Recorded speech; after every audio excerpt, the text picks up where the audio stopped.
Hi, and welcome to this edition of BCPS News. I'm Mary Beth Marsden. On today's show, we'll check out snow removal and what it takes to get schools open on time, a pilot program designed to build e-portfolios, and a Martin Luther King Jr. celebration uniting an entire community. All this and more, but first, let's check out what's trending.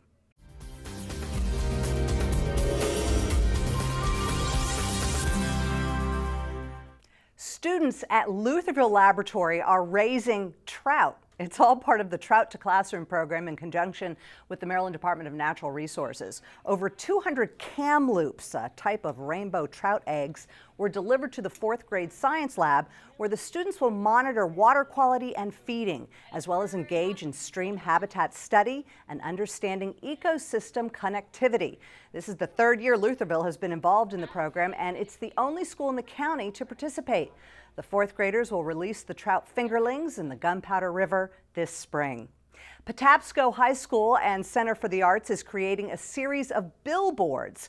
As part of the studio practice art class, students were given the assignment to promote group collaboration as well as provide a public media to express issues directly relating to themselves. So far, the group have selected issues on resolution and anti-bullying. The billboards are a unified collection of paintings completely covering the 6-foot by 33-foot studio window and is visible from Wise Avenue, the busy street that runs in front of the school. Each billboard installation will hang for about 2 weeks. Matthew Adelberg and Stephanie Bronfine from George Washington Carver Center for Arts and Technology are among the 152 students nationally named finalists in the Young Arts Recognition and Talent Search program. Chosen from a pool of 5,000 applicants, the program's artist fields include dance, music, photography, theater, writing, and visual arts, to name a few. The national finalists have received an all-expenses-paid trip to participate in the National Foundation for Advancement in the Arts, Arts Week, and the opportunity to be awarded a cash amount ranging from $1,000 to $10,000. Coming up next in our studio, we have Jeff Carter to talk about winter and what it takes to handle all that white stuff that falls from the sky. Stay with us, there's more to come. When I was younger, I didn't want to admit I had a serious disease. Because of my diabetes, I lost the sight in my left eye. Misconceptions continue to surround this monster public health issue, but the simple truth is, diabetes can often be prevented and complications avoided. You're not alone. Understand the realities of diabetes and know that you can manage it and lead a full, active life.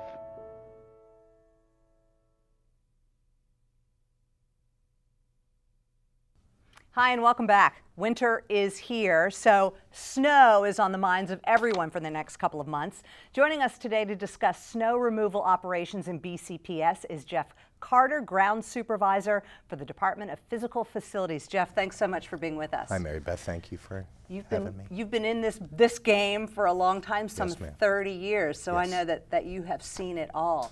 Yes. I imagine it must be quite a system you have to put together to coordinate snow removal with the county, for Yes. example, when they're doing theirs too in the schools. How do you do all of that? Well, storms are typically forecasted well in advance, so that gives county highways the opportunity to contact management with BCPS to request assistance. How do you break down who's responsible for what? Well, we have all the local roads are county highways' responsibility. All Board of Education properties are maintained by BCPS employees. Okay, so you are responsible for the Northwest area, and Yes, you've ma'am. got the dreaded Hereford zone. Yes, ma'am. So how do you prepare when you hear a forecast for, let's say, even a couple of inches of snow? What do you do? Well, as I said, they're usually forecasted in advance. The staff will check over their equipment, make sure everything is operational, have any repairs done as needed.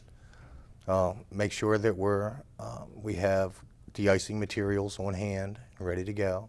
You said sometimes you get up at maybe 1 in the morning, Yes. and a lot of people are getting up and they're kind of driving around. You're actually physically looking at the roads and seeing what they're like. Yes, there's certain staff that's on the road at approximately 1 a.m. To check roads and enter an area schools and report back at 4 a.m. so the superintendent can have information to make a decision on a delayed opening or something of that nature. Right, because even though you said you get predictions days in advance, Yes. it changes up until the last minute. Yes, it does. Particularly around here. Yes, and things in the Hereford zone can be different from things in Cockeysville and Towson and Dundalk, and usually are. So we have people on the roads to be able to provide that accurate information. Talk about how many people and how many pieces of equipment you have.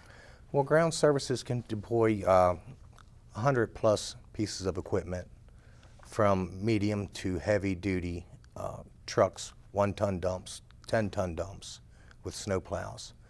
We have approximately 140 plus staff that maintain BCPS properties. Usually, as predicted in advance, the gentleman or the staff can be called in for an early start time for a delay of schools.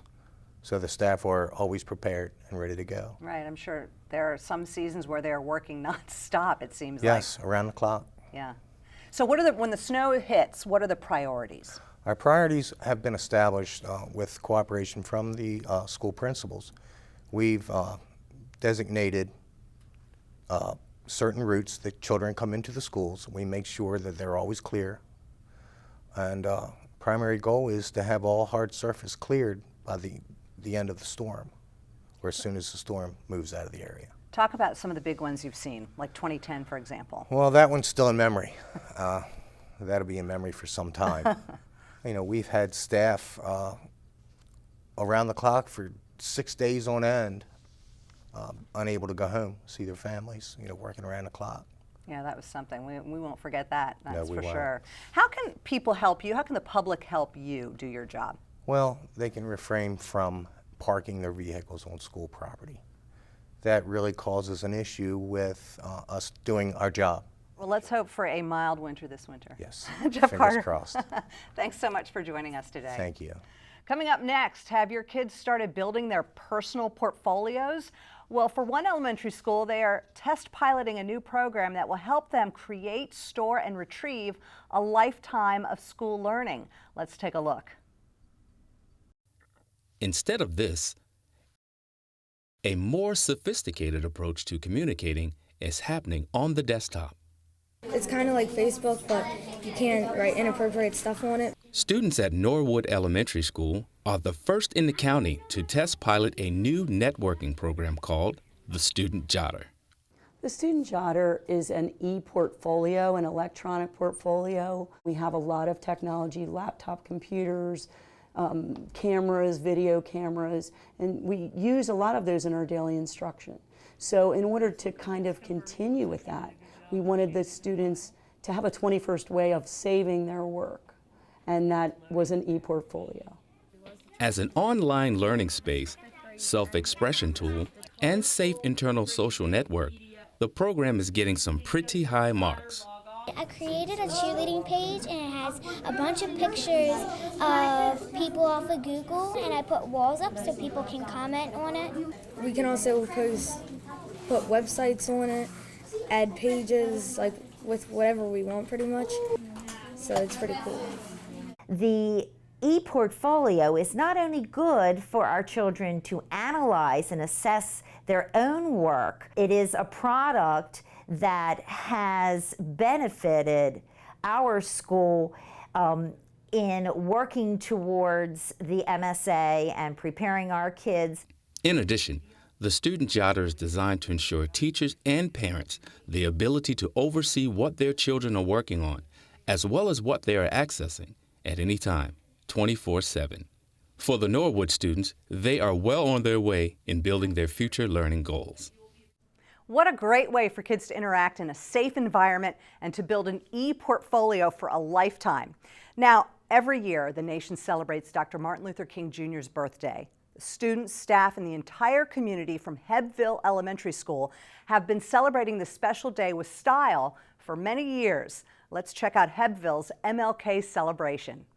I have a dream today, my friends, that inspired. Martin Luther King was a determined man with a dream of equality for all people. Students at Hebbville Elementary celebrated his legacy through plays, speeches, music, and dancing. You spoke the words that reminded. Yes, I do think they have a connection. They learned that if it weren't for the struggles of the movement, they would not have the opportunities that they have today. I think Dr. Martin Luther King's speech is important because it tells people that not to judge other people by their skin color. Rosa Parks felt confident about herself. Like, nothing could tell her what to do because it was her seat. She was in the back of the bus, not in the front of the bus. I think Rosa Parks really wanted to end segregation. That's why she did it. His strong actions and beliefs have influenced many changes and accomplishments in our society. It's a great parallel for what's going on today. We have an African American in the White House. Our first family is African American. That would have never occurred. Free at last, free at last. Thank God Almighty, we are free at last. For BCPS News, I'm Melissa Navoyski. They always do such a wonderful job. Happy birthday, Dr. King. Up next, students at Warren Elementary School are gearing up for the National Geographic Bee competition, and Windsor Mill Middle School is transforming minds, a program designed to enhance math skills. All this in our Around the County segment.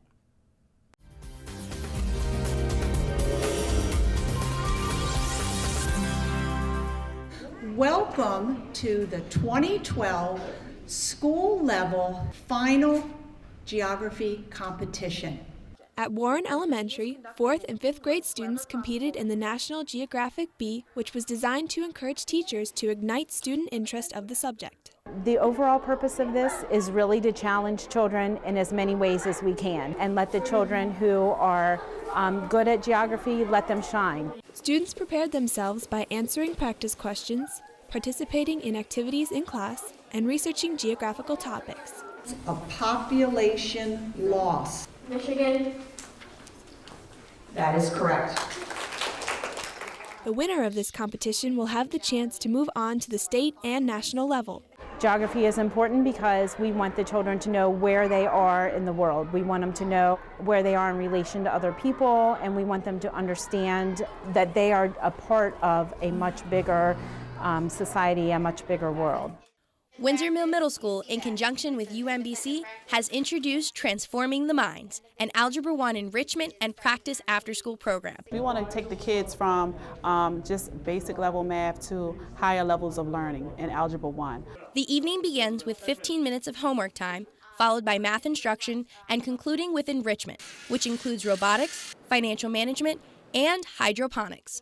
And the one thing about the program is that the groups are small groups, which is very good for more hands-on and more one-on-one teacher-student participation with one another. The program also prepares them to take the MSA in March. They're all going to be working together, completing math skills, working on math problems, just kind of increasing their levels in mathematics. For BCPS News, I'm Rachel Martinez. Did you know?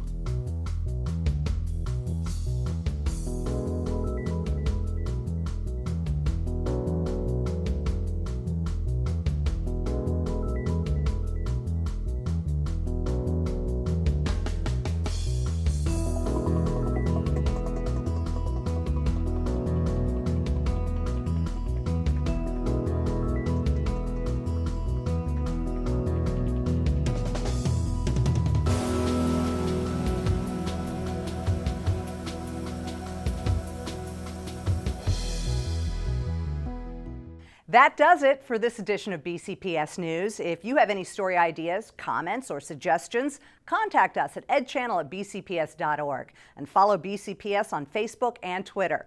Until next time, I'm Mary Beth Marsden. Thanks for watching.